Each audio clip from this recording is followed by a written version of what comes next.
voy a estar con el doctor Hernán Sinche, psiquiatra infantil aquí. Doctor, muy buenas noches. Hola Jocelyn, ¿cómo estás?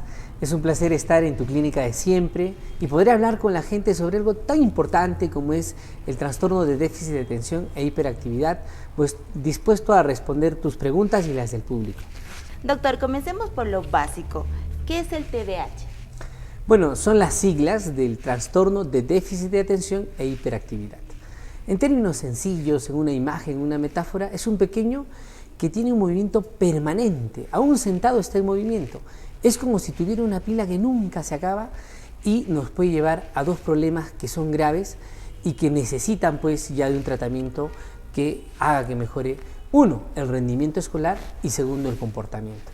Nuestros pequeños van a evidenciar estos síntomas, sobre todo cuando ya comienzan a ir al jardín, porque en la casa aún los podemos tolerar probablemente, pero cuando van al jardín vamos a encontrar que su aprendizaje es bajo, no respetan las normas de conducta mínimas de un salón de clase como estar sentado, atender por un periodo corto, interactuar con sus amigos de manera adecuada, incluso podrían llegar hasta la agresividad.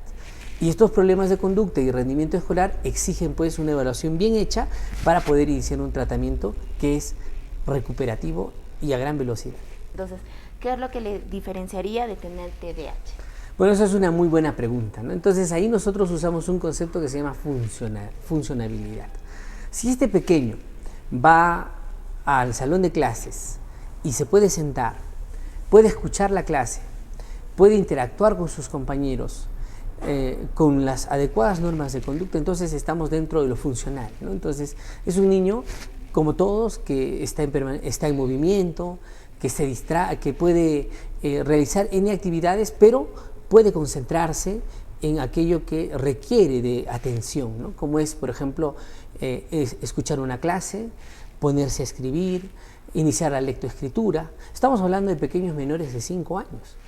Entonces ahí es funcional. Pero volvemos a indicar, ¿en qué circunstancias esto pasa a ser ya una patología? Cuando el rendimiento escolar es bajo y hay problemas de conducta, serios problemas de conducta, que son además visibles también en casa, ¿no? Entonces, en casa llegan, no pueden hacer la tarea, se aburren rápidamente, se irritan y pueden llegar pues a hacer berrinches, pataletas.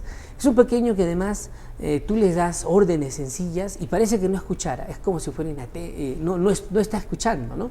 Entonces estos indicadores nos van a hacer claramente notar de que necesitamos hacer una evaluación para hacer un diagnóstico preciso, oportuno y un tratamiento efectivo e integral. Vamos a presentar una sección muy divertida. Como ya sabe, Margot, nuestra reportera Margot, se encarga de recorrer todas las instalaciones aquí de nuestra torre de especialidades médicas, una torre completamente innovadora. Los invito a que puedan visitarnos y realizando las preguntas que nuestros pacientes desean hacerle a nuestro doctor. Así que vamos a lanzar esta sección. Buenas tardes, nos encontramos en la nueva torre de tu clínica de siempre para hacer las preguntas al doctor. Acompáñenme.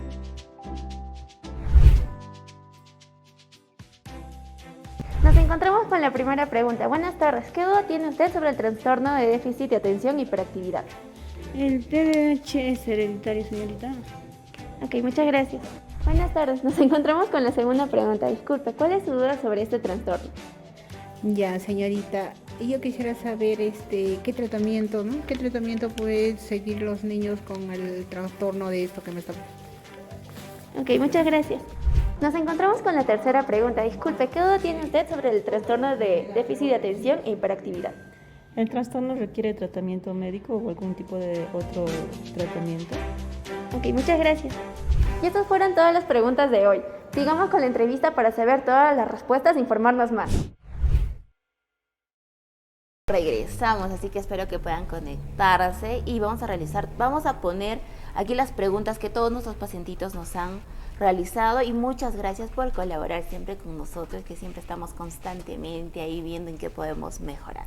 Doctor, la primera pregunta de nuestro paciente es ¿qué tratamiento se debe seguir a los niños con este trastorno? Bueno, partimos de hacer un diagnóstico preciso, efectivo, a través de un médico especialista, que en este caso es el psiquiatra de niños y adolescentes. El tratamiento, cuando ya está preciso, es farmacológico. En todas las guías médicas internacionales aceptadas por la Organización Mundial de la Salud y los diversos ministerios de salud, se utiliza, por ejemplo, metilfenidato. Es el medicamento de primera línea. Este medicamento lo que hace es incrementar, mejorar la neurotransmisión de dopamina, porque lo que tú estás observando en tu pequeño, esa falta de atención y esa hiperactividad, es porque el sistema dopaminérgico de neurotransmisión está deficiente, o es porque hay una cantidad inadecuada, o porque esta dopamina no liga bien con el receptor. Y lo que hace el metilfenidato es incrementar esa concentración. Y es un medicamento rápido. Tú das la medicina, en 20 minutos el pequeño mejora su atención, es más adaptable, es dócil, y además son pequeños que tienen una muy buena memoria, mejora cuantitativamente su capacidad de aprendizaje como su capacidad de adecuación, de adaptación. Tenemos otros medicamentos de segunda línea como la atomoxetina, y otros medicamentos complementarios como la risperidona. Obviamente estos fármacos tienen que ser prescritos por un médico especialista que ha estudiado años para lograrlo, que es en este caso el psiquiatra de niños y adolescentes. Por ahí. Doctor, nuestra segunda pregunta es, ¿el trastorno requiere tratamiento con medicina? Justamente lo que acaba de mencionar, ¿verdad? Así es, como lo hemos mencionado. Pero además, Jocelyn, tenemos que precisar que este se debe complementar con un tratamiento psicoterapéutico. La psiquiatría es como un avión cuando hablamos del tratamiento. Tiene dos alas. Un ala es la psicofarmacología, los tratamientos neurobiológicos. Y el otro ala es la psicoterapia. Entonces, este avión solo va a volar si se hacen ambas cosas. A nivel psicoterapéutico, lo que tenemos que lograr realmente es espectacular, porque esta es una gran oportunidad. 1. Hábitos cognitivos. ¿Qué significa eso? Tenemos que lograr que nuestros pequeños, por ejemplo, tengan un horario de lunes a domingo, hora, por bloques. Ellos tengan claro lo que les toca hacer, porque ellos tienden a ser pequeños desorganizados, no se ordenan. Por otro lado, tenemos que lograr que nuestros pequeños lean mínimamente un libro al mes, porque la lectura promueve pues la producción, la secreción de dopamina, estimula la actividad dopaminérgica. Y por otro lado, que escriban o que dibujen un diario, y ahí vamos a promover la actitud, el comportamiento reflexivo, la metacognición. Si tú logras esto en un niño menor de 5 años, menor de 7 años, realmente has garantizado su futuro, porque tendrás un pequeño que ha formado redes neuronales suficientes para que en los próximos años tenga esa solidez de tener una vida ordenada, disciplinada, de tener la capacidad de consumir buena información a través de la lectura y de reflexionar su comportamiento y por lo tanto planificarlo. Entonces, como verás, el tratamiento realmente es una oportunidad de desarrollo personal y obviamente también familiar. Nuestra última pregunta nos dice, doctor, ¿el TDAH es hereditario? Bueno, es una buena pregunta también. Cuando nosotros estudiamos el factor hereditario, tenemos una variable que se llama heredabilidad. La heredabilidad se va a medir, por ejemplo, en estudios de gemelos monocigotos, es decir, son gemelos que comparten los mismos genes, ¿no? Entonces, lo que se ha visto en el caso del TDAH es que llega a una heredabilidad de hasta el 70%, o sea, es altamente heredable. Y obviamente en la medida que va bajando el nivel de consanguinidad, de herencia, eso va disminuyendo, ¿no? Y además es importante precisar, Jocelyn, que este es un trastorno bastante frecuente. Los estudios nacionales e internacionales, dependiendo de la sensibilidad de las pruebas y de la especificidad, plantean de que tenemos una prevalencia, es decir, del 5 hasta el 17%, en realidad es bastante alto. Esto indica de que en un salón de clases donde hay 20 niños, 1 a 2 podrían tener TDAH, ¿no? Y es lo que los profesores lo relatan, los padres de familia también. Bueno, entonces estamos acá para poder sacar a la luz un trastorno que además discapacita. Eso es importantísimo comprender, porque el niño que no aprende, obviamente se está retrasando en su desarrollo. El niño que tiene una conducta inadecuada está generando relaciones interpersonales defectuosas. Tan duras son que estos pequeños los excluyen. Los papás no los toleran en un momento y ya los agreden físicamente. Los profesores también. Esto genera una reacción de ansiedad y depresión de parte de los niños, para llegar incluso a trastornos de conducta de resistencia a la autoridad. En algunos casos hacen ansiedad, depresión, otros resistencia a la autoridad. Pero no solo ello, este déficit de dopamina en su historia natural va a generar que este pequeño tenga poco temor, es decir, no mide el riesgo. Y por lo tanto, a partir de los 10 años en adelante, tienden a llevar una vida en la calle que los expone, uno, al consumo de drogas. Una gran parte de los pacientes que consumen drogas en su infancia tuvieron TDAH. Otro, el deportes de riesgo. Otro, también adicciones conductuales, como el del celular, por ejemplo. Y finalmente, conductas de riesgo sexual, infecciones de transmisión sexual. Entonces, esos riesgos son los que tenemos que evitar. Siempre que yo estoy en contacto con padres que tienen un pequeño con TDAH, realmente el mensaje es claro. Van a tener que darle tratamiento ahora o dentro de algunos años, y mientras más años dejemos pasar, el resultado no será el óptimo, el que podría lograrse en pequeños menores de 5 o 7 años.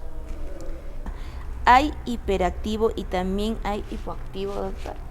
Bueno, ahí está el otro concepto, ¿no? La otra cara de la moneda, el pequeño hipoactivo, el pequeño que es como que no tuviera energía, que hace muy pocas cosas. También su aprendizaje puede ser lento o incluso tener un mal aprendizaje, no hay capacidad de aprendizaje.